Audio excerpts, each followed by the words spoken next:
Bienvenue à tous pour ce nouvel épisode des bénévoles. Ce soir, une émission exceptionnelle spéciale NCAA et March Madness. Notamment, on parlera peut-être un petit peu de NBA si on a le temps, mais cette émission sera surtout axée sur la March Madness. Avec nous ce soir, nos deux spécialistes de la NCAA. J'ai nommé Coach Kira qui est dans un Starbucks. C'est pour ça que si vous entendez des petits bruits bizarres, c'est un peu normal. Voilà, panne d'électricité à Toronto, Starbucks, mais normalement tout devrait bien se passer à partir de maintenant. Bonsoir à tous. Bonsoir coach. Nous avons aussi notre deuxième expert de la NCAA. J'ai nommé notre Suissesse préférée, Nati. Bonsoir à tous. Voilà, et puis bien sûr, vous en avez l'habitude, l'un des piliers de Basket Evolution, celui qui arrive toujours à nous pondre des articles ô combien de qualité, notre Choletais, Free. Ah bah merci beaucoup, quelle présentation. Et voilà, et puis bien sûr moi, votre serviteur, Mister Triple Double. Voilà, donc on va démarrer cette émission rapidement en parlant donc des équipes encore en lice dans le Sweet 16. On fera un petit retour rapide sur le premier tour et quelques surprises. On parlera des affiches du Sweet 16 et puis ensuite peut-être un petit peu avoir quelques questions débat. Donc vous allez voir un petit peu ce qui vous attend. Voilà, donc, très bien. Pour commencer, donc peut-être juste faire un petit tour d'horizon, n'est-ce pas, des forces encore en présence après la première semaine. Voilà, donc nous avons encore en lice dans la partie sud l'université de Kentucky, issue de la SEC Conference, Indiana pour la Big Ten, l'une des 4 équipes de la Big Ten, Baylor pour la Big 12, Xavier pour l'Atlantic 10, Michigan State, le champion de la Big 10, Louisville, son homologue dans la Big East, Marquette, Florida. Voilà les 4 équipes pour la région Ouest. Dans la région Est, nous avons bien entendu Syracuse, Wisconsin, et puis le derby de l'Ohio, Cincinnati, Ohio State. Et enfin, dans la région Midwest, les 4 équipes qui complètent le Sweet 16, donc les 8e de finale, North Carolina, Ohio, le petit poussé, North Carolina State et Kansas. Donc voilà, 16 équipes, 4 pour la Big Ten, 4 pour la Big East, donc qui sont les 2 conférences les plus fortes de l'année qui l'ont montré lors de la première semaine. Voilà donc pour le petit tour de raison des forces en présence actuellement. Et donc je pense qu'on va commencer, Monsieur Triple Double, par revenir un petit peu sur ce qui s'est passé la semaine dernière. Voilà, on va rattaquer en fait par le début du bracket, tout simplement, ce premier tour avec notamment quelques surprises. Donc je vais vous laisser en parler, notamment l'élimination de Duke et de Missouri. Ça a été les deux surprises. L'événement du premier tour, donc plutôt du deuxième tour, qui a été donc l'élimination de Duke et de Missouri. Voilà, juste un petit mot d'abord sur le First Four, en fait, qui en est à sa 2e édition. Donc il faut savoir qu'avant il y avait 65 équipes qualifiées et un match donc pour accéder au tableau final de 64. Depuis 2 ans maintenant, il y a 68 équipes qui peuvent participer à la March Madness et il y a 4 matchs donc pour déterminer les 4 derniers qualifiés. Et cette année, le First Four a été assez épique avec, sous les yeux du président Obama et de David Cameron, le Premier ministre britannique, 2 retours de folie. Donc tout d'abord le retour fabuleux de Western Kentucky face à Mississippi Valley State qui a remonté 15 points en 5 minutes et le match suivant BYU qui était mené de 25 points avec un quart d'heure à jouer et qui a battu l'université d'Iona. Donc je ne sais pas si Nati a quelque chose à dire sur le First Four, mais c'était cette année assez épique après avoir vu VCU atteindre le Final Four en étant issu du First Four l'année dernière. Cette année on a encore vu des beaux matchs, donc je pense que ça va rentrer maintenant comme une institution dans la March Madness. Ouais, voilà, je pense que c'est une bonne chose de faire ce First Four. Alors, c'est vrai qu'on a eu deux matchs épiques avec Central Kentucky et BYU. Notamment BYU, moi, je pensais qu'ils n'avaient pas leur place dans cette March Madness. Et avec ce retour phénoménal contre Iona, qui était quand même une bonne équipe cette saison, Je pense qu'ils ont prouvé qu'ils avaient leur place dans ce tournoi. Et puis, Western Kentucky, c'est très bien pour eux parce qu'ils ont pu s'offrir le duel face aux voisins Face à Kentucky. Kentucky, exactement. Voilà, bon, ils n'ont pas eu les moyens de rivaliser, mais je pense que c'était peut-être la motivation qu'ils avaient pour remonter ces 16 points d'écart. Et puis aussi peut-être, je sais pas s'ils étaient au courant que le président était là, mais c'est toujours une motivation supplémentaire. Et c'est toujours des matchs très ouverts. Donc moi j'aime bien ce concept de First Four. Voilà, tout à fait. Très bien, donc, Donc, oui. donc le First Four, Mister Triple Double, oui, je te laisse poursuivre. Et ben ensuite, donc, on a eu le premier tour, notamment donc avec l'élimination de Duke, si vous voulez en parler rapidement. Voilà, tout à fait, les deux chocs coup sur coup. Donc en fait, cette année au premier tour, comme chaque année, alors ça c'est quelque chose que j'ai constaté depuis maintenant plusieurs saisons, donc il y a 2 jours, donc 7 matchs lors de chaque journée. Il y a toujours une journée où tous les favoris sont plutôt tranquilles, et une journée où la March Madness porte parfaitement son surnom, où c'est de la folie pure. Et cette année, on a vu une journée de jeudi plutôt pépère pour les favoris, alors que vendredi c'était de la folie furieuse. Donc avec tout d'abord l'élimination de Missouri, voilà, qui est une équipe que beaucoup de gens voyaient aller peut-être jusqu'au Final Four, une équipe très Dont complète, moi qui très l'avais solide. vainqueur notamment. Voilà, moi je les avais éliminés par Marquette, mais je maintiens que Missouri est quand même une excellente équipe tout à fait, et qui est tombée face à une surprenante équipe de Norfolk State, dont je savais qu'ils pouvaient faire quelque chose de très bien, les ayant vus 2 fois face à Marquette justement cette saison, avec notamment leur pivot Kylo Quinn. Et le niveau de jeu était vraiment très très élevé, et ils ont vraiment mérité leur victoire face à Missouri. On peut vraiment pas dire que Missouri a été mauvais, mais c'est tout simplement que les Spartans de Norfolk State ont été meilleurs. Et juste après, le coup de tonnerre, alors là c'était vraiment l'immense surprise, la petite université de Lehigh dans la Pennsylvanie, qui a éliminé Duke pratiquement à la maison. Duke et son armada de McDonald's All-Americans et de futurs stars d'NBA, voilà, qui n'a rien pu faire face aux petits poussés. Donc ça c'est la magie de la March Madness. Voilà, c'est une ambiance toujours de folie. Voilà, je ne sais pas si quelqu'un d'autre veut Alors, commenter un petit peu sur ces matchs. Ouais, moi j'ai juste deux petits commentaires. Bon, c'est vrai que le match Norfolk State-Missouri était d'une très bonne qualité. Maintenant, suite à l'élimination de Norfolk State contre Florida, je reste un peu mitigée quand même sur cette équipe parce que elle se repose beaucoup sur Kylo contre Florida parce qu'il était en foul trouble assez tôt dans la première mi-temps. C'est tout de suite beaucoup plus faible.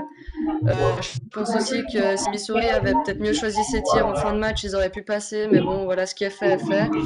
Et c'est vrai que l'élimination de Duke, ça c'est assez incompréhensible. La seule explication, c'est la magie du tournoi, c'est que McCollum il a pris feu sur un match et puis je vais pas dire qu'il a éliminé Duke à lui tout seul parce que c'est quand même un match qui s'est résumé à 5 points.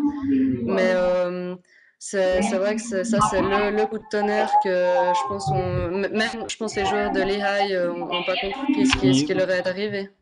C'est sûr, enfin je veux dire qu'on voit la physionomie du match. Assez souvent on voit quand même les petits bousculer les gros en début de match, voilà, pouvoir prendre peut-être 5 points Mhm. d'avance en première mi-temps. Mais c'est Et c'est ce croulé qui par s'est la suite. passé. Et c'est ce qui s'est passé, mais l'écart s'est maintenu pendant toute la rencontre. Lehigh n'a jamais baissé le pied. Et Mhm. Duke, voilà, malgré un bon match de Plumlee, un bon match de Rivers, bon, Seth Curry a été un peu moins bon. Mhm. Et puis bon, quelques mauvais choix au niveau des shoots, mais là il mérite amplement sa qualification, voilà. Et juste pour revenir sur Norfolk State, le deuxième tour face à Florida, enfin le troisième tour maintenant, puisque le first four est considéré comme le premier tour, on peut quand même dire, voilà, oui, que en effet, sans Kylo Quinn, vraiment Norfolk State, voilà, ils se reposent uniquement sur leur pivot star. Et Ouais. face à une armada comme Florida, quand le pivot se prend 2 fautes après 2 minutes de jeu, voilà, le match était plié après 10 minutes, et Florida a pu tranquillement avancer. Euh, mais en tout cas, voilà, bravo à ces deux équipes, et puis également à une équipe qui a fait encore plus forte, c'est l'Université d'Ohio, qui déjà il y a 2 ans avait éliminé Georgetown au premier tour. Donc Ohio, le champion de la MAC, voilà, conférence basée essentiellement dans l'Ohio et dans le Midwest. Ohio, donc University, qui a éliminé Michigan, et puis après ça Ouais. qui a récidivé au tour suivant contre South Florida pour atteindre le Sweet 16 et s'offrir un match de gala contre North Carolina State, pardon, contre North Carolina tout court. Donc ça risque d'être, comment dire, un bel. C'est vraiment le petit poussé, hein, Voilà, Ohio, exactement. donc, Ouais, c'est la cerise sur le gâteau reste, pour eux. C'est un petit peu comme en football, en Coupe de France, voilà, quand il y a une petite équipe de CFA, voilà, qui a l'honneur d'affronter le PSG ou l'OM. Voilà, on peut un peu comparer ça à ça. Voilà, on donne pas vraiment cher de leur chance, mais comme dit, on sait jamais. Voilà, on Donc, sait jamais parce que être avec un collectif solide, même s'ils ont leur star DJ Cooper. Bon, c'est vrai que l'élimination de Michigan, moi je la relativise un peu parce que je trouve qu'ils étaient surévalués, ils méritaient pas leur tête de série numéro 4. D'ailleurs, au début de ma réflexion pour remplir mon bracket, je les avais out aussi au premier tour. Mais c'est vrai que je pense que si Ohio peut bousculer North Carolina pendant une bonne partie du match, North Carolina qui joue, on le rappelle, peut-être sans Marshall et avec un Henson en délicatesse avec son poignet, on sait jamais, ça peut donner quelque chose. voilà, c'est sûr. Et en tout cas, Ohio, une belle équipe, une belle surprise. Et comme dit, voilà, c'est la magie de la March Madness. Voilà, chaque année on a une surprise, que ce soit Davidson, Butler. Voilà, cette année c'est Ohio, mais en tout cas c'est très bien comme ça. Voilà, donc pour le petit tour d'horizon des surprises, voilà, en tout cas, c'est la première fois que 2 têtes de série numéro 2 sont sorties dès les 32e de finale. Voilà, il n'y en a eu que 6 dans l'histoire, dont 2 cette année, donc ça reste quand même un événement plutôt C'est historique. improbable, ouais. Voilà, pour ce premier tour, je pense qu'on peut aussi parler, on a parlé de Kentucky, on a parlé de North Carolina, on peut aussi vite dire un petit mot sur Syracuse.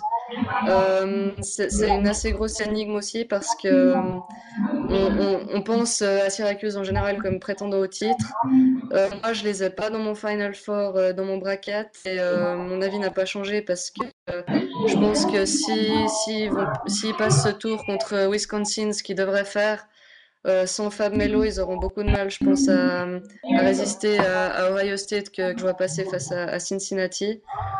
Même si Cincinnati bat Ohio State, on a vu dans le tournoi de la Big East et dans ce début de tournoi de March Madness qu'ils ont des arguments à faire valoir contre les plus grosses équipes. Ah, ça, je rejoins tout à fait l'avis de Nati à ce sujet. Voilà, Syracuse, maintenant, ça fait quelques semaines qui sont un peu moins bien. Tournoi de la Big East, voilà, on les a vus avoir beaucoup de mal à éliminer une équipe de Yukon qui est quand même au fond du trou avant d'être sortis en demi-finale. Un premier tour où ils sont passés vraiment ric-rac face à North Carolina à Asheville. On en reparlera un petit peu après avec un arbitrage voilà, un petit peu douteux. Ça a été un peu mieux contre Kansas State, même s'ils ont été bousculés pendant la première mi-temps.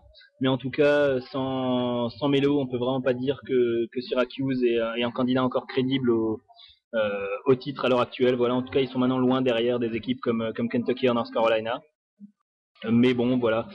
Déjà, passer l'étape de Wisconsin ne sera pas facile. Voilà, la défense de Wisconsin, la meilleure probablement de toute la NCAA, sera difficile à contourner pour Syracuse. Donc voilà, à voir. Mais en tout cas, atteindre le Final Four serait déjà un bel exploit pour l'équipe qui a été remise en tête de la Big East cette année.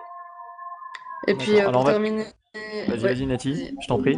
Juste pour terminer le tour d'horizon du deuxième tour, peut-être un petit point sur les joueurs en forme actuellement dans la March Madness. Donc évidemment Draymond Green avec Michigan State qui a planté un triple-double lors du premier match et un double-double dans le deuxième. Sullinger, je le trouve un petit peu en retrait pour Ohio State, mais il a été en foul trouble aussi assez tôt lors du dernier match contre Gonzaga. C'est d'ailleurs peut-être une des raisons qui a fait que Gonzaga a pu autant bousculer les Buckeyes. Et puis je laisse peut-être coach dire 2 mots sur Anthony Davis et Jay Crowder. Voilà, Jay Crowder, l'immense star de Marquette, joueur de l'année dans la Big East, et voilà, qui a réalisé deux matchs énormes à nouveau. Un vrai combattant, il forme avec Darius Johnson-Obum un duo excellent, un duo de seniors qui peut amener Marquette assez loin. Anthony Davis, voilà, il est à son niveau, futur numéro 1 de la draft. Je pense que maintenant il n'y a plus aucun doute à ce sujet. Anthony Davis qui est vraiment un intérieur qui est très doué à tous les niveaux, très athlétique, très rapide, excellent contreur, très bon dans ses placements aussi bien défensifs que offensifs. Voilà, donc pour l'instant il n'a pas eu spécialement à forcer son talent. On a vu que Kentucky, dès qu'ils ont été légèrement bousculés par Iowa State, Dans la foulée, ils ont directement enchaîné par un 10-0 en l'espace de 2 minutes pour reprendre de l'air. Et juste encore un petit mot pour revenir sur Draymond Green, la star de Michigan State, qui avait déjà réalisé un triple-double l'année dernière. Et il est devenu, pour l'anecdote, le 3e joueur de l'histoire à réaliser au moins 2 triple-doubles en March Madness. Et il est plutôt en bonne compagnie, puisque les 2 autres joueurs se nomment Oscar Robertson et Magic Johnson, excusez du peu. On attend de le voir. On attend de le voir en NBA. Voilà, il n'est pas spécialement bien placé dans les mock drafts.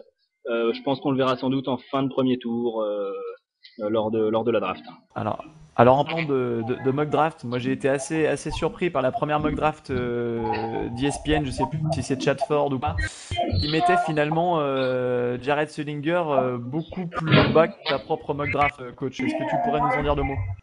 Voilà, je suis un petit peu surpris aussi parce que Sullinger reste sans doute l'un des joueurs les plus solides et les plus doués. C'est vraiment un joueur sur lequel on peut s'appuyer. Voilà, pour l'instant, il est bon lors de la March Madness, mais ses coéquipiers comme par exemple Kraft ou Thomas ont pu faire des matchs énormes. Pourquoi? Parce que toutes les défenses se concentrent sur Sullinger. Moi, je pense qu'il devrait être pris dans le top 5. Voilà. Et Ohio State, à mon avis, a vraiment les moyens de faire très mal dans cette March Madness. À mon avis, ils sont candidats pour pourquoi pas affronter Kentucky en finale. D'accord. Le Alors, problème de... vas-y. Non, je voulais revenir Vas-y, sur Free. Sullinger. C'est vrai que le principal problème, c'est qu'on peut pas dire déjà qu'il y a eu une énorme progression par rapport à l'an dernier. Et que beaucoup d'analystes disent que finalement son problème de taille risque de lui jouer des tours à nouveau en NBA avec une défense des fois un peu permissive, quoi. C'est vrai que c'est l'approche qu'on a pu voir de son côté, quoi. Sur cette année, ce qu'on peut dire, c'est déjà qu'il n'a pas été à 100% de ses moyens pendant toute la saison. Voilà, il a été gêné assez longtemps par des petits pépins physiques. Il est vrai aussi qu'Ohio State n'a pas forcément été au niveau attendu. Voilà, ils sont quand même largement dans le top 10 des meilleures équipes, mais on les attendait, pourquoi pas, dans le top 3. Maintenant, quant à son adaptation au jeu en NBA, moi je reste assez confiant quand même. Voilà, il reste quand même assez mobile, il a quand même des vrais fondamentaux, même s'il est encore très très jeune, et personnellement je me fais pas spécialement de soucis pour lui. À mon avis, il réussira à s'imposer sans trop de soucis en NBA. En tout cas, on verra comment ça se passera lors des camps de pré-draft et quand on arrivera au mois de juin, voilà où est-ce qu'il se placera, s'il se présente. Même si je pense que cette année ce sera le cas pour lui, mais personnellement je lui vois quand même un bel avenir. Très bien. Donc on va peut-être enchaîner sur la preview donc du Sweet 16. Vous avez commencé à parler de certains matchs. Est-ce que vous avez envie de nous parler d'une affiche en particulier qui retiendrait plus votre attention? On peut revenir sur quelques affiches, notamment la revanche entre Kentucky et Indiana. Voilà, que Indiana qui était la première équipe, une des 2 seules équipes à battre Kentucky cette année, c'était en décembre sur un buzzer beater fantastique de Christian Watford, qui a endiablé la salle de Bloomington, la salle des Hoosiers, et on peut vraiment dire que c'est ce match qui a relancé le programme d'Indiana.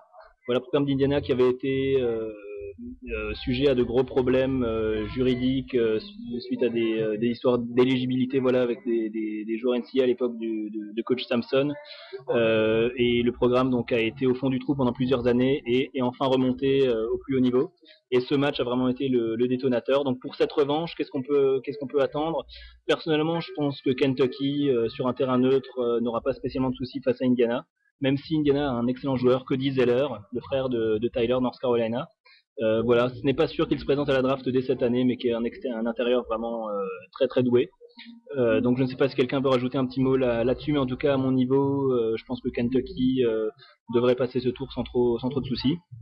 Ouais, moi je suis assez d'accord avec cet avis parce que c'est vrai que Indiana a battu Kentucky au mois de décembre, ils ont aussi battu Ohio State, mais c'était tôt dans la saison, donc je pense que depuis Kentucky est devenu vraiment très très solide et je vois pas les Hoosiers se mettre sur le chemin de Kentucky pour ce tour-là. Voilà. Donc Nati, Vas-y, Nati Mister voulait aussi nous parler peut-être de Cincinnati face à Ohio State avec un style de jeu complètement différent pour les deux équipes. Très belle Voilà, affiche. tout à fait. C'est peut-être le plus gros choc avec peut-être Marquette Florida au niveau du spectacle, le plus gros choc du Sweet 16 entre Ohio State et Cincinnati. Même si je vois Ohio State supérieur aux Bearcats, Cincinnati, ils ont vraiment montré une solidité sans faille dans leur fin de saison. Ils ont été impressionnants face à Florida State qui a quand même remporté l'ACC face à North Carolina en finale, donc c'est pas rien. Je pense vraiment que s'ils gardent leur confiance, ils peuvent faire tomber Ohio State. Et s'ils parviennent à mettre peut-être Solinger en foul trouble assez tôt dans le match, ça peut vraiment leur faciliter la tâche. Mais je pense que c'est le match à voir du Sweet 16 avec Marquette contre Florida, ou peut-être coach veut dire quelque chose. Ouais, complètement d'accord sur Cincinnati. Hein.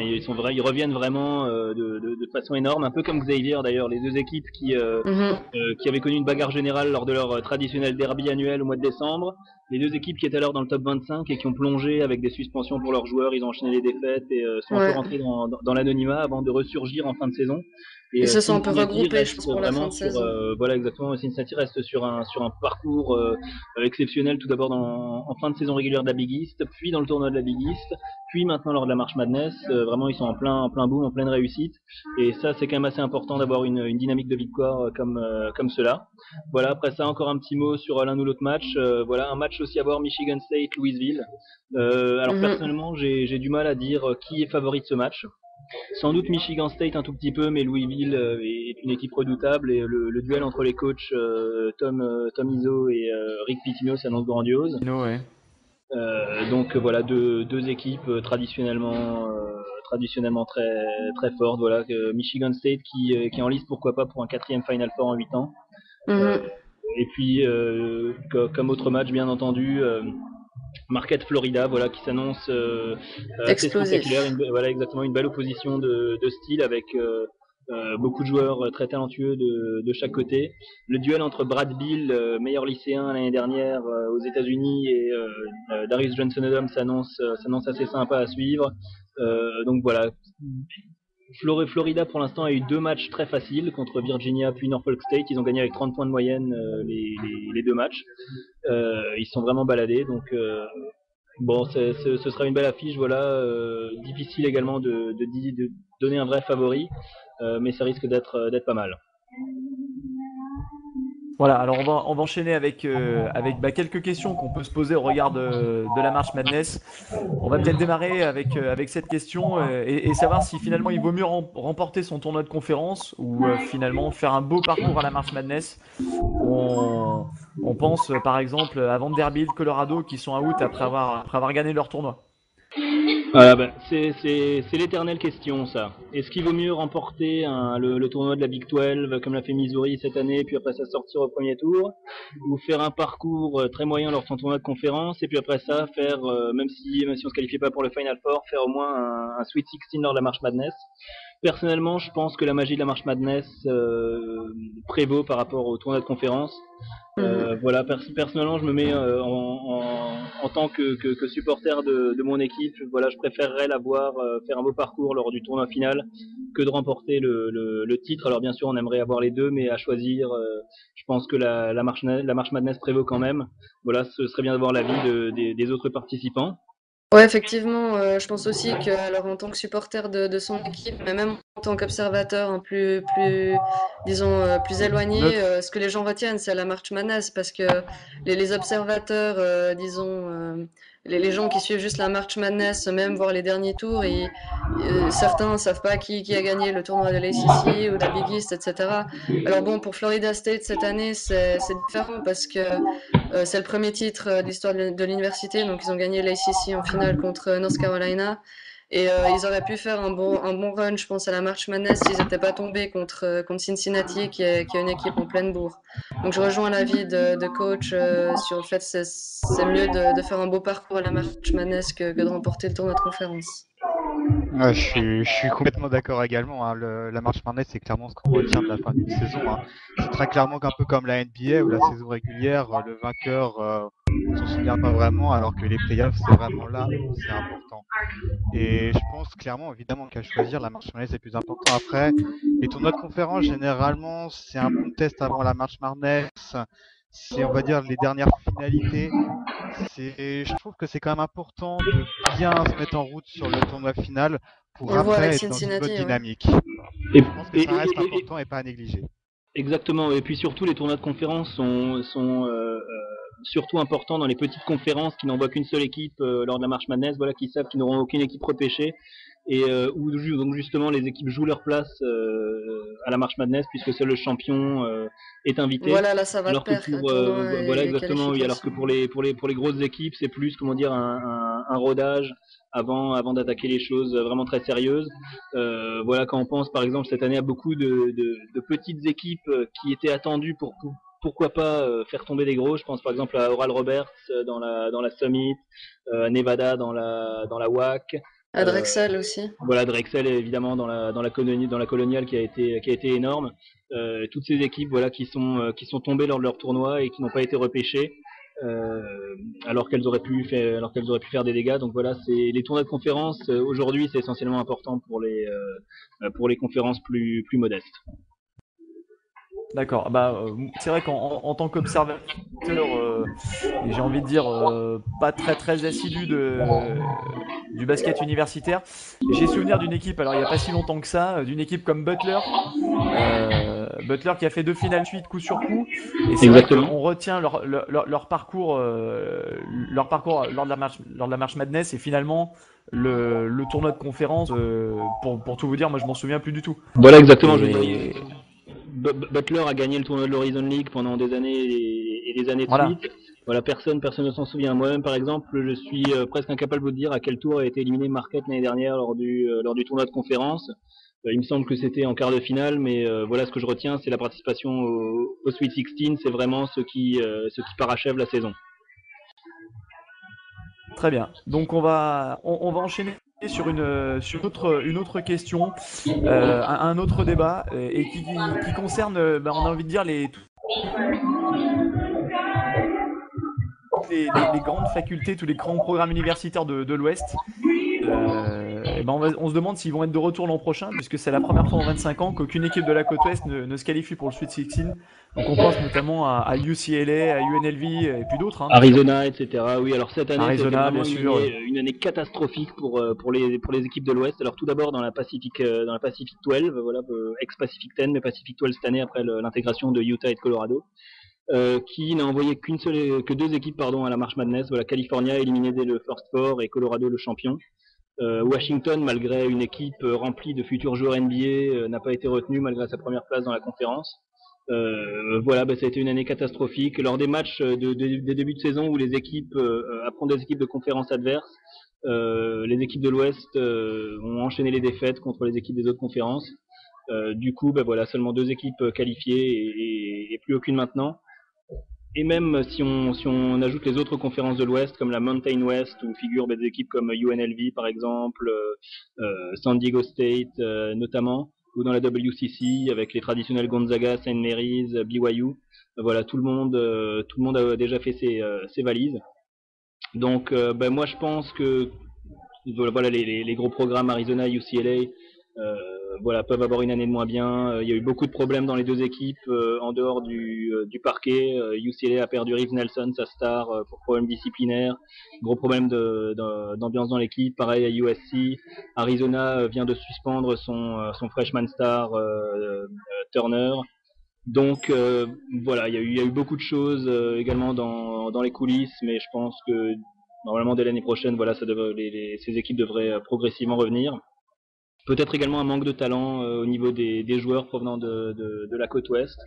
Voilà, pas vraiment de grands noms cette année, donc on verra l'année prochaine, mais assez surprenant en effet.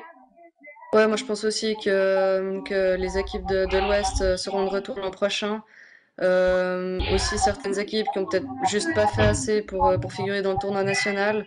Maintenant, on voit qu'avec les résultats du LIT, qu'il y a quand même une grosse différence entre ces équipes de la Pacific 12 et les autres pêchés, par exemple Oregon et Oregon State, qui mettent plus de 100 points dans la vue de leurs adversaires. Donc voilà, toute conférence ou toute université peut avoir une année sans, et puis ça s'est passé un peu, tout s'est concentré dans l'Ouest cette année. Et puis j'espère bien que pour la concurrence et pour le prestige de certains programmes UCLA, qu'ils soient de retour l'année prochaine. Voilà, puis il faut pas oublier qu'Arizona a perdu par exemple Derrick Williams l'année dernière et que maintenant, depuis le changement de règle en NBA avec l'obligation pour les lycéens de passer un an en NCAA, qui a un petit peu modifié la structure de la NCAA où les plus gros programmes voient les joueurs passer pour un an et puis repartir, alors que des programmes un peu plus modestes comme par exemple Purdue, Wisconsin, voient leurs joueurs rester pendant 4 ans et progresser. Ce qui fait que quand il y a un petit coup de moins bien au niveau des recrues, ça pardonne pas. On a vu ces dernières années North Carolina manquer le tournoi, on a vu UCLA manquer le tournoi déjà auparavant, Connecticut. Donc voilà, les gros programmes peuvent se permettre maintenant d'avoir un petit coup de moins bien, mais voilà, ça reste quand même des noms historiques et il y aura pas de souci à mon avis pour le futur pour eux. User disconnected from your channel. On a perdu notre directeur d'émission.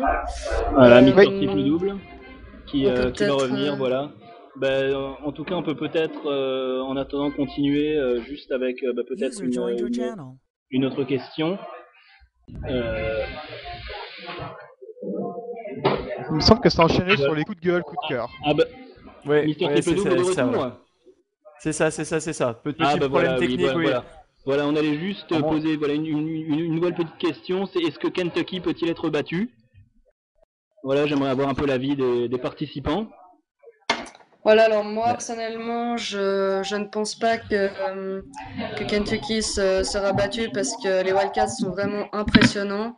Le seul moment où je les vois se faire battre, ce serait soit par éventuellement North Carolina en finale si Marshall peut rejouer, parce que si Marshall peut pas rejouer, il faut déjà que UNC se qualifie pour la finale, ou alors sinon par Michigan State qui trouve toujours un moyen d'être qualifié au Final Four en étant seed number one sous Tom Izzo.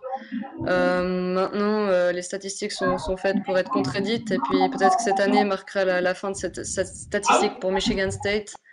En tous les cas, je vois vraiment Kentucky en tant que favori au titre. Voilà, Kentucky qui n'a plus gagné depuis 14 ans, plus gagné le titre de champion. Moi personnellement, je vois une autre équipe qui pourrait les battre, et cette équipe, c'est Ohio State. Je pense que les match-up peuvent peut-être avantager l'équipe des Buckeyes. Voir un duel entre Sullinger et Davis, à mon avis, ce serait assez sympa à voir. Ah ouais, ça c'est sûr. Mais c'est sûr que vu l'armada des Wildcats, ce sera vraiment dur de les faire tomber. Vanderbilt a fait 3 matchs excellents contre eux. Voilà, ils ont remporté le dernier en finale de la SEC. Mais ils les ont quand même beaucoup gênés, avec une alternance entre jeu à l'intérieur avec Festus Ezeli et leurs deux extérieurs, Jenkins et Taylor, leurs deux shooters. Et je pense qu'à ce niveau-là, une équipe comme Ohio State peut également les gêner. Par contre, vraiment pour faire tomber Kentucky, il faut être à 100%, au-delà de 100% de ses moyens pendant les 40 minutes du match. On a vu Iowa State bien résister, mais dès qu'il y a eu une petite baisse de régime, c'était terminé. Anthony Davis, Marquis Stig, Terrence Jones, Doron Lamb, etc., Kid Gilchrist, et j'en passais des meilleurs. Enfin bon, un effectif incroyable. North Carolina, en termes de potentiel, c'est la seule équipe qui présente également un profil avec autant de futurs stars, mais je pense que Kentucky a quand même un potentiel supérieur, et au niveau du jeu cette année, du jeu proposé, Kentucky vraiment a fourni un jeu très léché. Et puis que dire d'Anthony Davis qui fait une saison vraiment fabuleuse, qui a explosé le record de contre pour un freshman qui était détenu par Shaquille O'Neal avec LSU il y a un peu plus de 20 ans. C'est pas rien. Qui sera numéro 1 de la draft, Kid Gilchrist, etc. Enfin bon, maintenant ça fait quelques années que coach Calipari enchaîne les recrutements de superstars, que ce soit à Memphis où il avait enchaîné avec Derrick Rose, et puis après ça derrière les John Wall, les Tyreek Marcus Evans. Cousins, etc. Voilà, Tyreek Evans également bien sûr que j'ai oublié.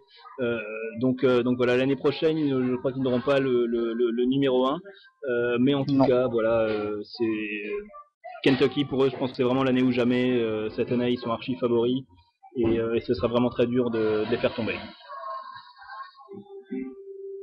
Free, un petit mot à dire là-dessus sur le je peut-être. pense, moi, je suis connaissant, on va dire, les différentes équipes qu'a eu Calipari ces dernières années, c'est-à-dire des équipes qui sont essentiellement basées sur le one and done, une seule année en NCAA.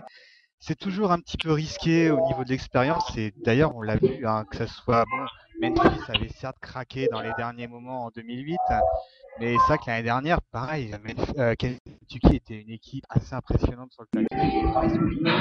Après, c'est vrai que je pense que cette équipe-là paraît mieux construite cette année. Peut-être même un peu plus d'expérience que l'an dernier, un meilleur jeu développé. Mais voilà, l'aspect encore un peu jeune, justement, de Gilchrist, de Teague, de Davis, ça peut leur jouer des tours. Et on va dire, avec l'expérience des différentes années qu'on a en NCAA derrière nous, je pense qu'ils sont potentiellement battables. On n'a pas la même sensation de domination qu'avait UNC en 2009, par exemple. Il y a quand même 3 joueurs qui étaient déjà l'année dernière, Terrence Jones, Doran Lamb et le senior Miller, et donc qui ont quand même un peu d'expérience, qui ont préféré rester une année supplémentaire plutôt que de tenter leur chance en NBA. Donc je pense qu'à ce niveau de l'expérience, c'est quand même un plus. Après, ce que dit Free, voilà, c'est tout à fait vrai que l'expérience joue quand même énormément dans les derniers matchs. Voilà, on les a vus quand ils sont tombés en Elite 8 il y a 2 ans et au Final Four l'année dernière. On verra cette année. Je pense que cette année, le potentiel est encore plus élevé. Donc ce sera pas simple d'aller les chercher. Ok, très bien, messieurs. Bah, écoutez, pour ma part, moi, je vais vous rejoindre hein, sur le fait que Kentucky est grandissime favori de ce que j'ai pu voir. Ensuite, ils sont pas invincibles hein, et peut-être leur inexpérience peut les faire déjouer face à une équipe comme vous l'avez dit, Ohio State ou North Carolina. Donc ça peut être, c'est tout l'intérêt de cette March Madness, c'est que tout se joue sur un match et qu'on n'est pas dans une série de playoffs où il faut les battre 4 fois, sinon ça serait proprement injouable. Voilà. Ouais, exactement, et c'est un peu ce qui fait tout le charme de la compétition. Sur un match, plus ou moins tout est possible. Voilà, donc Nati, un petit mot à rajouter ou Non, je vous rejoins tout à fait. Et puis c'est vraiment ce qui sera à suivre dans la suite du tournoi, à savoir est-ce que Kentucky va tomber ou est-ce qu'ils vont s'imposer et remporter le titre de manière assez solide. Ok, très bien. Et ben, on va s'arrêter là pour la NCAA en espérant avoir été complet sur cette March Madness. Un tout petit mot, Mister Triple Double, sur juste un tout petit coup de gueule au niveau de l'arbitrage peut-être. On a vu lors de l'un ou l'autre match, notamment en particulier le match de Syracuse, où en fin de match, alors que c'était très serré, voilà, les arbitres ont par 2 fois plus ou moins avantagé le gros par rapport au petit. Donc voilà, quelque chose quand même d'assez contestable peut-être. Je ne sais pas si Nati veut nous dire un petit mot là-dessus.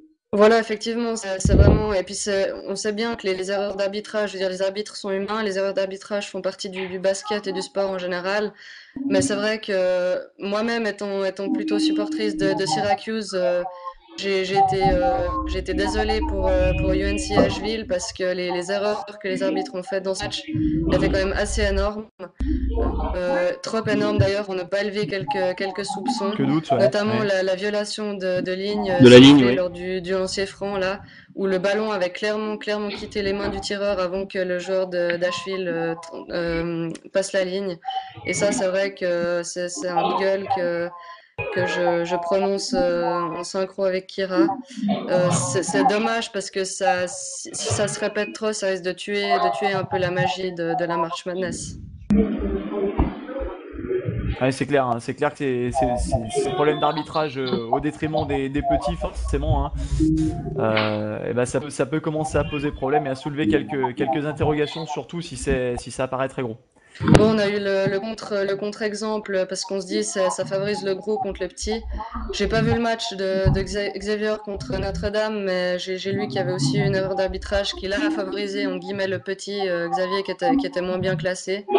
Mais c'est vrai que dans la majorité des cas, ça favorise le plus gros. Et tout comme NC State en demi-finale du tournoi de l'ACC contre North Carolina, où à mon sens le Wolfpack aurait dû passer et puis une faute pas sifflée en fin de rencontre a donné la victoire à North Carolina. Ils auront peut-être l'occasion de prendre leur revanche, hein, si ces deux équipes se qualifient lors du Je prochain tour. l'espère. Exactement, en quart de finale, oui, ce serait pas mal. Mais en tout cas, voilà les deux prochains tours, donc Sweet 16 jeudi, vendredi et Elite 8 samedi, dimanche. En tout cas, ça promet un beau spectacle. Très bien, très bien. Et ben, écoute, on va enchaîner sur la NBA et notamment cette période d'échange, hein, de trade qui vient de se terminer. On va peut-être commencer à parler par le premier gros trade, hein, qu'il y a eu entre les Bucks. C'est un peu le trade qui a animé un peu j'allais dire ce marché des transferts entre les Bucks et les Warriors. Donc Monta Ellis qui rejoint les Bucks et de l'autre côté on a Andrew Bogut qui rejoint les Warriors. Alors il faut savoir que Ekpe Udoh aussi rejoint les Bucks. Voilà, en plus de Monta Ellis. Donc Free, si tu veux nous en dire un mot de cet échange. Bah concrètement, par rapport à beaucoup de monde, je trouve que c'est pas un si mauvais transfert que ça et des deux côtés. Pour la simple et bonne raison que ça a le mérite de faire bouger deux équipes qui jusque-là stagnaient, on va dire, au milieu du classement. Et j'ai envie de dire, pour une franchise NBA, il n'y a rien de pire que de rester au milieu, un peu juste avant les playoffs. Il n'y a pas pire pour une équipe. Donc c'est vrai que les Bucks, ils se séparent de Bogut. On a envie de dire, Bogut, j'aime beaucoup. C'est un super joueur défenseur vraiment sous-estimé. Mais le problème, c'est qu'il n'est pas là la moitié du temps. Et quand c'est votre franchise player, joueur aussi censé rabattre vos spectateurs dans l'arène, ça devient quand même un poil gênant, je trouvais.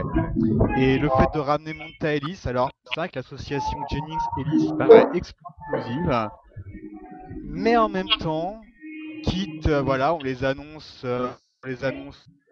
complètement incompatibles les deux joueurs, et ça m'étonnerait pas.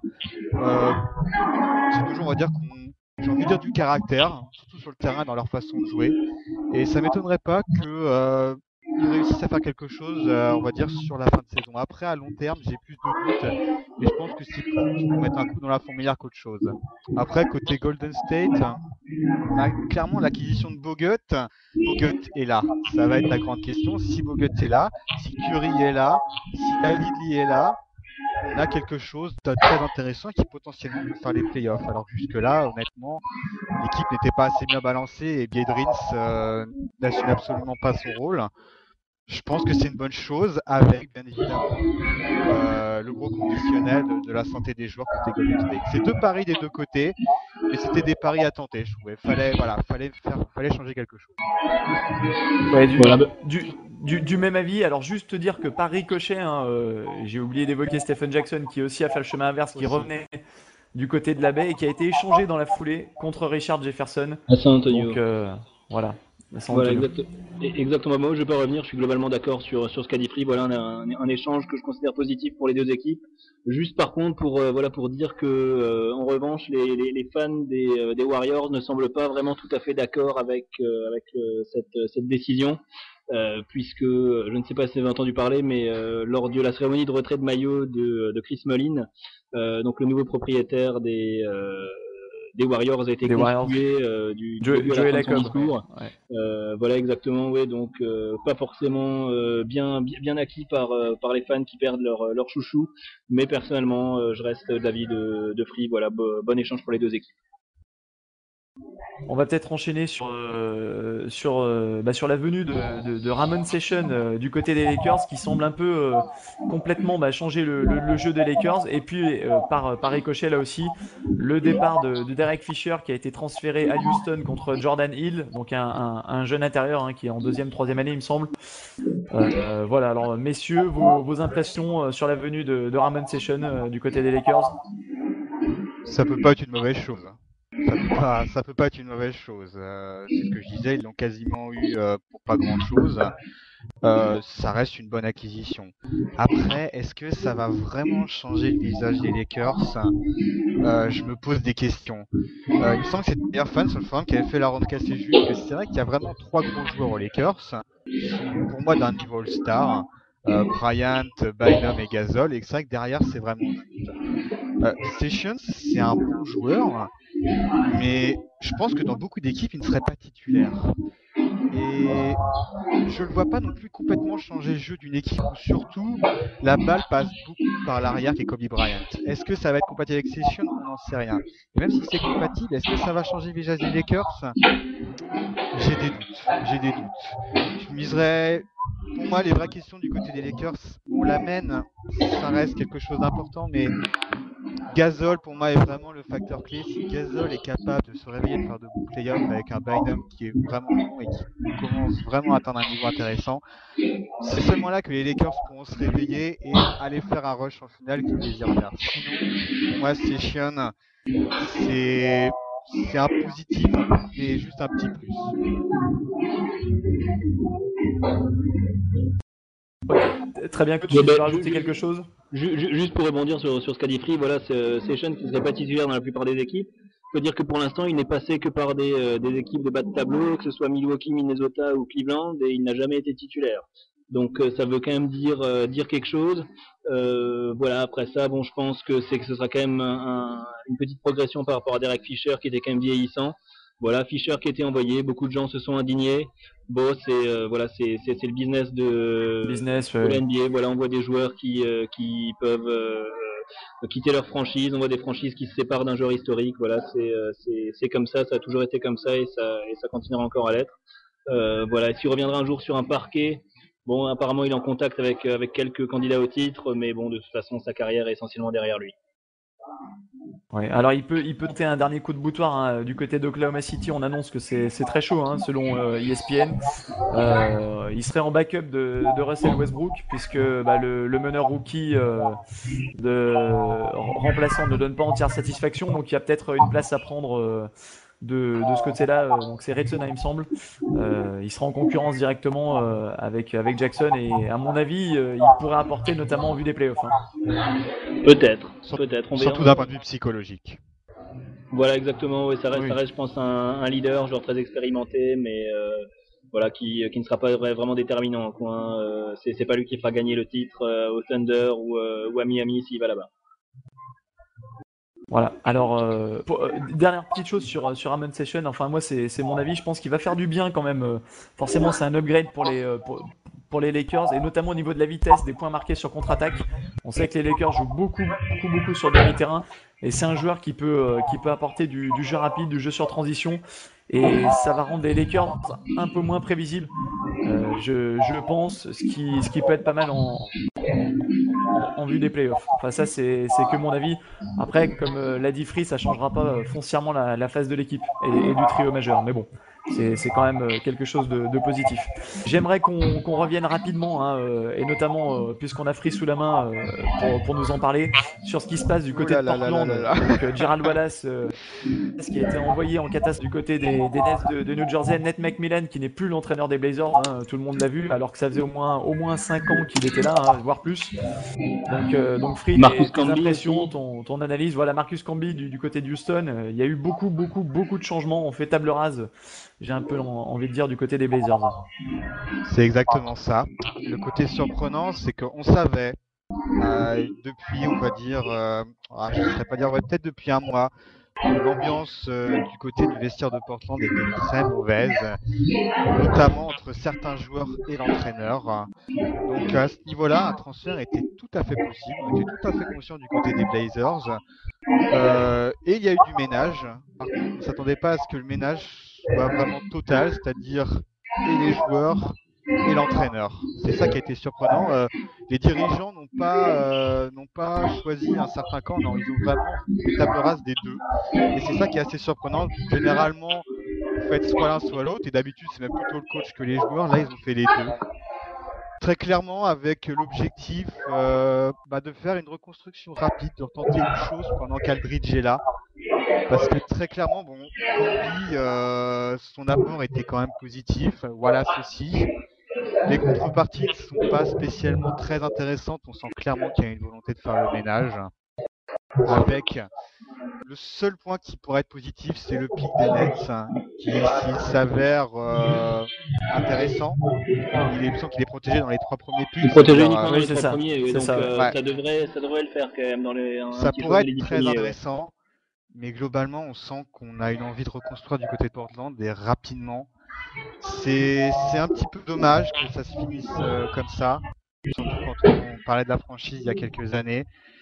Mais je peux pas dire que je sois peut-être changer avec Milan, j'en sais rien, ça me fait peut-être beaucoup d'un coup, je trouve. Mais dans l'ensemble, je suis pas non plus insatisfait, quoi. Il fallait faire quelque chose. Cette équipe-là, honnêtement, elle est nulle part, même si elle aurait pu accrocher le dernier spot des playoffs, mais on ne sentait pas que ça avait un grand avenir devant lui. Et pourtant, Dieu sait qu'ils étaient bien en début de saison, avec l'arrivée de Raymond Felton. Et puis finalement, c'est un peu lui qui entre guillemets, a été le loup dans la bergerie, et qui clairement a pris Nate McMillan en grippe. Et il y a eu ce conflit entre les deux, et ça a un peu fait exploser le groupe. Un peu, oui. Voilà, donc, mais bon, il y avait rajouté quelque chose, ouais. Il reste juste un bon trio quand même dans cette équipe, voilà, qui va s'appuyer sur Aldridge, Batum et Matthews. Je pense que c'est quand même une bonne base pour reconstruire avec un bon futur premier tour de draft, même 2 dans la loterie. Je pense que voilà, il y a quand même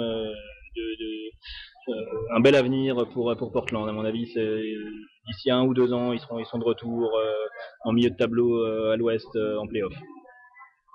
Surtout un bel avenir pour Nico Batum. On s'interrogeait il y a quelques émissions de savoir ce qu'ils allaient faire entre lui et Gerald Wallace. Je pense que là, cet été, il va signer le gros contrat de sa carrière du côté de Portland. Il pourra tranquillement faire monter les enchères comme il est agent libre restrictif. Donc voilà, il pourra signer avec qui il veut, et puis après ça, Portland décidera de s'aligner ou non, mais je pense qu'ils s'aligneront vraisemblablement sur n'importe quelle offre. Ouais, je pense que Batum sera le contrat peut-être un petit peu abusé du prochain été. Je le pense. Je pense qu'il va vraiment toucher possible. Ouais. Possible. À mon avis, il va sûrement toucher le pactole, voilà. Alors, en parlant du prochain été, alors là, par contre, j'aimerais parler du trade qui ne s'est pas fait. C'est bien sûr celui de Dwight Howard. Donc qui a annoncé qu'il allait rester une saison supplémentaire du côté d'Orlando, mais alors après moult tergiversations, Howard c'est un peu la girouette de Floride, un coup je reste, un coup je pars, c'est quand même assez impressionnant. C'est incroyable, on l'a vu avec les maillots depuis depuis les derniers mois, que ce soit les Nets, les Bulls, Dallas, etc. Un coup je reste, un coup je pars. Bon, maintenant apparemment il reste, mais bon, tant que voilà, à mon avis, il y aura quand même toujours des rumeurs de transferts et autres. Donc à mon avis, le feuilleton Dwight Howard, on n'a pas fini d'en entendre parler. Là, ça va un peu se calmer pendant quelques semaines, mais dès cet été, je pense que les spéculations vont repartir. C'est pour ça que c'est une mauvaise décision, je trouve, parce que justement, c'est une indécision. On sait que généralement, quand le franchise player est pas loin de partir, ça rend le vestiaire instable. Et on l'a vu au début de saison du Magic, c'était exactement ça. Et d'une certaine manière, Howard, en surprenant tout le monde et en décidant de rester globalement pour 1 an et demi, je pense que c'est vraiment une mauvaise décision parce que le vestiaire ne pourra pas voir le long terme du côté du Magic, et je pense qu'il y a besoin de ce long terme pour qu'une équipe puisse aller atteindre le titre. Et en ne choisissant de rien faire, Howard va pénaliser, je pense, à la fois Orlando et à la fois son avenir. Et je trouve que c'est dommage. Après, concernant sa décision, je trouve que oui, si on se met dans la tête du joueur, je pense que clairement il ne sait pas vraiment ce qu'il veut. Ça, on Ouais, l'a il vu sait pas avec ce qu'il veut. Farmer, je signe avec les Nets, finalement je décide de rester à Orlando. On a l'impression que c'est quelqu'un qui fait son choix en fonction de l'opinion publique et qui veut absolument ne pas paraître méchant. Qui veut pas Ouais. paraître comme un LeBron James qui a pris une décision de quitter sa franchise. Et on sent d'un certain côté qu'il a envie d'avoir son avenir, il a envie d'avoir son histoire. Et c'est pour ça qu'il s'est laissé 1 an et demi. Bon, je choisis pas maintenant, je verrai bien dans 1 an et demi. Et je pense malheureusement que c'est pas une bonne chose pour le Magic. Et pour lui, il risque d'être vu justement comme quelqu'un qui tergiverse un petit peu trop. Justement, ça confirme le fait qu'il serait peut-être pas un si bon leader que ça. J'étais un petit peu déçu par son choix parce que même si généralement je suis contre le fait de juger ses décisions personnelles, là très clairement on a du mal à comprendre. C'est sûr. En général, un joueur dit devant les caméras, voilà, pour l'instant, je suis dans mon équipe et je reste, voilà, tant que je suis là, je suis à Orlando. Howard, au contraire, a dit un jour, oui, j'aimerais partir, sans souci, le lendemain, vouloir rester. Voilà, contrairement, par exemple, LeBron James, qui lui a clairement dit, on verra durant l'été. Durant l'été, il a auditionné les équipes. Il a pris sa décision d'aller à Miami, mais le processus, voilà, c'est globalement passé de façon Classiquement, conforme. ouais. Voilà, alors qu'Howard, c'est vraiment, on passe du tac au tac. Voilà, Carmelo Anthony est également de son côté, voilà, qui a dit, oui, voilà, je reste à Denver, mais en coulisses, on savait qu'il voulait partir et ça s'est fait au moment voulu. Là, maintenant qu'il reste encore pendant 1 an et demi, voilà, on sait très bien que ça peut pas donner grand chose à Orlando. Ils ne peuvent rien changer, ils peuvent pas attirer de nouveaux joueurs pour le titre, comme on sent que l'équipe est quand même en fin de cycle. D'un autre côté, ils peuvent pas non plus tout exploser, faire partir des joueurs comme Jameer Nelson, Turkoglu, etc., Ryan Anderson, vu qu'il faut quand même encore des bons joueurs autour de Dwight Howard pour une place en playoff, mais voilà, c'est assez étrange à mon avis, User disconnected from your channel. c'est pas forcément la meilleure décision. C'est vrai qu'en plus c'est impossible, justement, et c'est impossible pour eux de voir sur le long terme, et on sait que généralement les équipes qui vont sur le titre, excepté, il y a toujours des exceptions, mais globalement il y a une certaine continuité dans le processus que là il n'y aura pas. Et en plus, ce qu'on oublie, c'est bien évidemment, c'est l'effet domino avec New Jersey qui là, soyons francs, est complètement anéanti. À force de repousser Voilà. l'échéance du grand tirage en ligue qui doit arriver, là cette année c'est Fanny et ça risque d'être Fanny pour les prochaines années à venir. Bah, disons qu'ils se sont consolés un peu avec Gerald Wallace. Ouais, bon. J'ai envie de dire pour faire patienter Deron Williams. Mais bon, le feuilleton de cet été, c'est aussi le feuilleton d'Deron Williams. Hein, Ah bah maintenant il est ouvert. Maintenant, voilà, là, c'est le gros joueur maintenant. Ouais. On se demande s'il va changer de maillot. Hein. Ouais. Justement parce il attendait Dwight Howard. Les dirigeants des Nets ont tout fait pour attirer Dwight Howard avant la deadline. On apprend maintenant hein, qu'ils avaient proposé un package Marshawn Brooks, Brook Lopez, plus des tours de draft, des bons tours de draft. Ça n'a pas fait plier le Magic, Ouais. puisque Howard a dit qu'il restait. Voilà. À mon avis, il n'y aura pas de surprise. Je pense que Deron Williams ne re-signera pas aux Nets. Voilà, pour l'instant, on l'entend pas beaucoup et c'est bien normal. Mais une fois que la free agency s'ouvrira, je pense qu'on le verra sonder 2 ou 3 bonnes équipes et puis rejoindre une grosse écurie. Voilà, moi ça m'étonnerait franchement qu'il remplisse aux Nets. Voilà, tout le monde le voit Transfert. clairement à Dallas. Hein. Voilà, Dallas notamment, peut-être une autre équipe. Voilà, on voit souvent des surprises à ce niveau-là, mais en tout cas les Nets sans doute non. Ouais, le transfert de Wallace, clairement, ce qu'on appelle un transfert à réaction. Ils ont été pris de court au dernier moment de la deadline. Je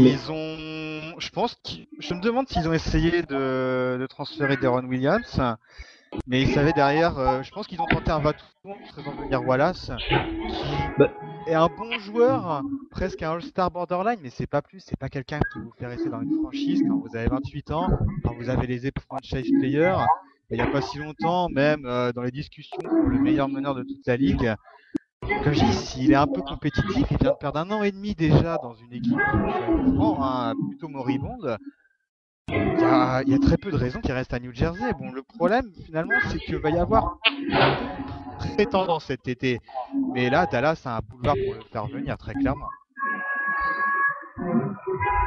Oui, ça paraît maintenant évident. Enfin, la suite, comme on dit au nouvel épisode. Voilà. Bah écoutez, je crois on a été assez complet, à moins que quelqu'un veuille rajouter quelque chose hein, sur l'actu On a NBA McGee aussi. actuellement. Maggie, Oui, Néné, Maggie, Young. voilà, Oui, Maggie, Maggie, Néné, oui, contre oui, Néné. exact. J'allais oublier, oui, oui, bien sûr. Oui. Oui. Pour moi, c'est le transfert. Hein. C'est celui qui modifie pas mal de choses en 3 équipes. Hein. Ouais. Parce que, bon, Vas-y, Néné, Frédéric. clairement, je suis pas un fan du joueur. Hein. Je trouve voilà, c'est clair qu'il est très impressionnant. Il a son apport, mais de là à le payer 13 millions par an, ça me paraissait vraiment beaucoup. Et je pense que Denver on était un petit peu conscient, surtout en plus cette incapacité à le faire jouer un certain temps de jeu. Et je pense qu'ils ont été conscients cet été quand ils ont re-signé de vouloir le transférer après. Bon, c'est pas très joli, mais voilà, c'est le business. Je trouve que le fait de faire Maggie, si je le compare à Néné, c'est un cran en dessous, mais je pense que Denver, avec son côté très polyvalent, très dense au niveau des joueurs, l'apport de Maggie, c'est pas une mauvaise chose parce que le poste de pivot était sans doute le plus faible de toute l'équipe. Et Denver, dans son style bien à lui avec George Karl, je pense qu'ils vont pouvoir continuer à faire des choses intéressantes. Je considère que c'est pas un mauvais transfert pour eux. Après, Washington, de l'autre côté, ils ont fait le ménage, très clairement. Je trouve ils ont quand même donné Young presque gratuitement dans le transfert. Ouais, ils ont quand même ça, donné Mackie. Ils n'ont même pas réussi à se débarrasser de Blatch. Mais je pense que pour eux, la volonté, c'était de faire le ménage. Ils ont John Wall quand même à convaincre de rester parce que jusque-là, c'est catastrophique. Et bon, bah voilà, ils ont essayé au début de faire un électrochoc avec l'entraîneur, ça n'a pas marché. Là, ils ont fait l'électrochoc au niveau du côté des joueurs. Et d'ailleurs, Washington a été plutôt correct juste après, là, sur l'après-transfert. Bon voilà, ils ont nettoyé le roster, on va voir ce que ça va faire. Certains joueurs vont avoir un rôle plus important. Je pense à Jordan Crawford, je pense même à Kevin Serafin. Bien sûr. C'est peut-être pas une si mauvaise chose, même si je trouve qu'ils ont quand même donné beaucoup pour Néné, ouais. pour au fond avoir Néné qui sera un bon joueur, qui va leur donner un certain apport, mais qui va pas non plus révolutionner cette équipe. Et après, clairement, les Clippers sont gagnants sur toute la ligne. Ils ont que dalle, ils récupèrent Nick Young. C'est clair. On sait pas. Nick Young, voilà, c'est un peu le joueur qui joue un petit peu trop en ISO. Et clairement, l'avoir gratuitement, c'est cadeau. Ah ouais. Et puis, c'est quand même un gros talent offensif. Hein. Nick Young, il est capable de débloquer un match à lui tout seul. Les Clippers en ont vraiment besoin. Voilà, ça compense le fait qu'il n'ait pas pu avoir J.R. Smith. Voilà, il récupère Nick Young à la place, une très bonne menace offensive en sortie de banc. Donc ouais, c'est sûr pour les Clippers, c'est un bon point. Et puis même avec la blessure de Billups, il leur manquait ce deuxième arrière capable d'apporter du scoring. Et là, ça va leur faire un bien fou. Hein. Exactement. Je pense. Voilà. Alors maintenant, pour Javel McGee, c'est quand même un gros pari de la part des Nuggets. Parce que McGee, c'est quand même un, comme on dit dans le milieu, un no-brain. Il est dans les bloopers de la semaine. Tout le monde se fout un peu de lui, hein, même s'il a de grosses qualités athlétiques. Est-ce que l'air de l'altitude du côté de Denver va lui oxygéner les neurones? Ça, c'est un peu la question aussi. Ouais, bon, je pense qu'il sera quand même dans un cadre assez, assez carré à Denver, dans une équipe qui tourne bien, ouais. Avec un effectif, voilà, avec beaucoup de joueurs qui ont un rôle bien défini, un très bon coach.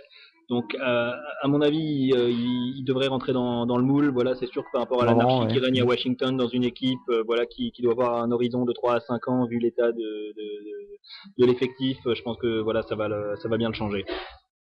Ouais, je pense que c'est une bonne chose pour lui. Il va jouer dans un rôle un peu plus limité, un peu plus ordonné qu'à Washington.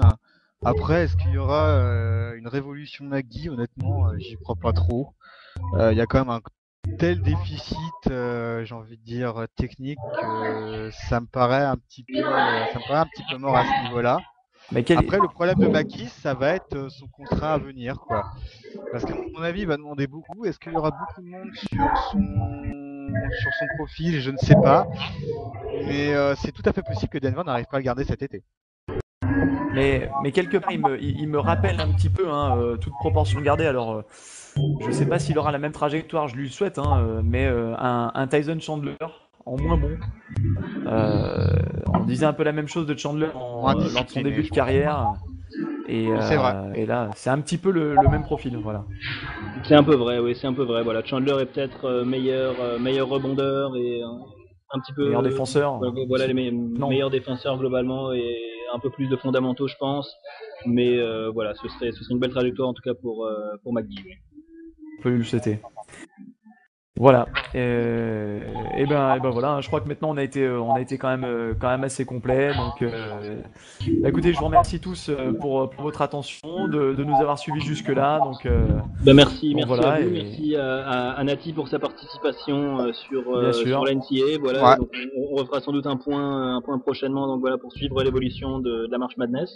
Avec que vous plaisir. pourrez suivre bien évidemment sur le forum. Voilà, rendez-vous jeudi soir pour la première journée du Sweet 16. Voilà, tout à fait. On rappelle les rendez-vous, hein, et donc ce week-end pour l'Elite 8, on l'a dit tout à l'heure. Exactement. Voilà, donc on remercie Free, hein, qui est un habitué également des bénévoles, et puis Ned pour sa première. Avec plaisir, c'était très bien aussi. Voilà, exactement. Et voilà. un épisode très international, voilà. Hein, chacun dans un pays différent. Exactement. exactement, tout à fait. Voilà. Bon bah écoutez, la magie de l'Internet. Voilà, la magie d'Internet. On vous dit à la prochaine. On s'excuse encore pour les petits problèmes de son, les petits problèmes techniques. Et voilà. Voilà. Bye. Très bien. À bientôt. Très bientôt.